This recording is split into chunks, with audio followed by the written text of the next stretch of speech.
গুৱাহাটীৰ পূব মাজিৰ গাঁৱৰ শিলপুট সত্ৰত প্ৰাইডিষ্টৰ CMD ৰিণিকী ভূঞা শৰ্মা সত্ৰৰ পালনামত অংশগ্ৰহণ কৰে। ৰিণিকী ভূঞা শৰ্মাই মহাপুৰুষ মাধৱদেৱে স্থাপন কৰা ঐতিহাসিক সত্ৰখনৰ পালনামত বিভিন্ন সত্ৰৰ সত্ৰাধিকাৰ আৰু ভকত বৈষ্ণৱৰ অংশগ্ৰহণ। ৰাইজৰ সৈতে নাম প্ৰসংগত ভাগ লৈ ৰাজ্যবাসীৰ কল্যাণৰ বাবে প্ৰাৰ্থনা জনালে ৰিণিকী ভূঞা শৰ্মাই।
শিলপুটা সত্ৰৰ আমি 39তম বাৰ্ষিক পালনাম ভাগি পাতিছোঁ। উদ্দেশ্য হ'ল যাতে জীৱৰ কল্যাণ হয় আৰু শান্তি হয়। আমি 1985 চনৰ পৰা জীৱৰ কল্যাণ চিন্তা কৰি এই বাৰ্ষিক পালনাম ভাগি কৰিছোঁ।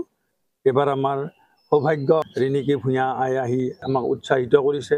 ৰাইজৰ লগত একেলগে তেওঁ সেৱা প্ৰাৰ্থনা কৰিছে আৰু সত্ৰখনৰ পৰিৱেশ দেখি সন্তুষ্টি লভিছে।